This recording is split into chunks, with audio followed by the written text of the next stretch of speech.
आकाशवाणी भोपाल से प्रस्तुत है प्रादेशिक समाचार।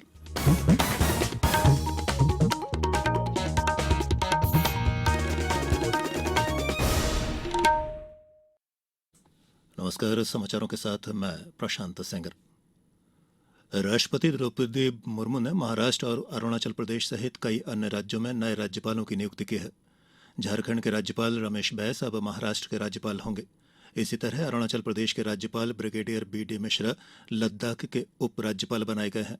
वहीं पूर्व न्यायाधीश एस. अब्दुल नाजीर को आंध्र प्रदेश का राज्यपाल नियुक्त किया गया है। छत्तीसगढ़ की राज्यपाल सुश्री अनुसुईया उइके भी अब मणिपुर की राज्यपाल होंगी। इसी क्रम में श्री विश्वभूषण हरिचंदन को छत्तीसगढ़ का प्रभार सौंपा गया है। इसी क्रम में श्री लक्ष्मण प्रसाद आचार्य को सिक्किम, श्री सी.पी. राधाकृष्णन को झारखंड, श्री शिव प्रताप शुक्ला को हिमाचल प्रदेश और श्री गुलाब चंद कटारिया को असम का राज्यपाल बनाया गया है। मुख्यमंत्री शिवराज सिंह चौहान आज कौशल विकास के लिए चयनित युवाओं से चर्चा कर विकास यात्राओं के संबंध में फीडबैक प्राप्त करेंगे। कल वीडियो कॉन्फ्रेंस के जरिए विभिन्न जिलों में विकास यात्राओं के माध्यम से नवाचारों और जन कल्याण की गतिविधियों की जानकारी लेते हुए उन्होंने कहा कि इन विकास यात्राओं के माध्यम से अनेक नवाचार हुए हैं, जिसके तहत जहां सफाई कर्मियों का सम्मान किया गया है, वहीं इंदौर में जन भागीदारी से आंगनबाड़ियों को समृद्ध किया जा रहा है। इसी तरह रीवा में निःशक्त जन कल्याण और दिव्यांग व्यक्तियों को मोटराइज्ड ट्राइसिकल, रायसेन में अंकुर अभियान, देवास में विकास की दीवार, हरदा में जल संरक्षण और मुरैना में स्व सहायता समूहों को आजीविका गतिविधियों से जोड़ने जैसे विभिन्न नवाचार शामिल किए गए हैं।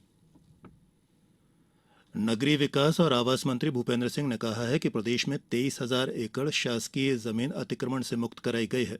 इस जमीन पर गरीबों के लिए सुराज कॉलोनी बनाई जाएगी। उन्होंने बताया कि प्रधानमंत्री आवास योजना में पात्र हितग्राहियों को 2.5 लाख रुपए मकान के लिए दिए जा रहे हैं। ऐसे परिवार जिनके पास आवास बनाने के लिए जमीन नहीं है, उन्हें भी आवासीय पट्टे देने के लिए नई नीति लाई जा रही है। श्री सिंह ने कहा कि केंद्रीय बजट में किए गए प्रावधान के अनुसार योजना में पात्र लोगों को फ्री राशन भी दिया जाएगा। उन्होंने बताया कि प्रदेश में 8 मार्च से यानी अंतर्राष्ट्रीय महिला दिवस से लाडली बहना योजना भी शुरू होगी। योजना के तहत गरीब और मध्यम वर्गीय महिलाओं को प्रतिमाह 1,000 रुपए दिए जाएंगे। इंदौर में 13 से 15 फरवरी के दौरान G20 देशों की कृषि कार्य समूह की बैठक आयोजित की जा रही है। कृषि प्रतिनिधियों की 3 दिवसीय बैठक में समूह देशों के प्रतिनिधि कृषि उत्पादन बढ़ाने, सतत कृषि, कृषि में निवेश, जलवायु परिवर्तन का प्रभाव और कृषि में डिजिटलाइजेशन के उपयोग सहित 16 विषयों पर विचार विमर्श करेंगे। इस आयोजन में भारत, अमेरिका, फ्रांस, जर्मनी, रूस और ब्रिटेन सहित 20 सदस्य देशों के प्रतिनिधि शामिल हो रहे हैं। प्रदेश में विकास यात्राओं का दौर जारी है। इस दौरान विकास कार्यों का भूमि पूजन और विभिन्न लोकार्पणों के साथ साथ पात्र हितग्राहियों को हित लाभ भी वितरित किए जा रहे हैं। भोपाल में विकास यात्रा में शुभंकर का विमोचन, प्रत्येक ग्राम में बहना सम्मेलन का आयोजन, सफाई कर्मियों की सम्मान यात्रा और नशा मुक्ति जागरूकता अभियान भी चलाया जा रहा है। रायसेन में प्रत्येक ग्राम में अंकुर अभियान के तहत न्यूनतम 10 व्यक्तियों से पौधरोपण करवाकर उसे वायुदूत ऐप में अपलोड कराया गया है।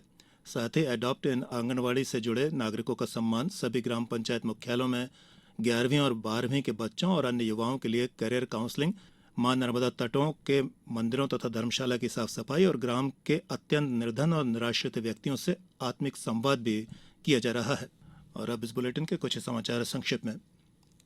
सतना जिले में कल आयोजित नेशनल लोक अदालत में 1,300 से अधिक प्रकरणों का निराकरण किया गया। धार जिले में समर्थन मूल्य पर गेहूं उपार्जन के लिए खोले गए 109 पंजीयन केंद्र पर किसान अपना पंजीयन 28 फरवरी तक करा सकेंगे। और नर्मदापुरम जिले के पिपरिया में सुहागपुर स्टेट हाईवे पर हुए दर्दनाक हादसे में एक ही परिवार के 3 लोगों की मौत हो गई। इस बुलेटिन में फिलहाल इतना ही। आगे दीजिए, नमस्कार।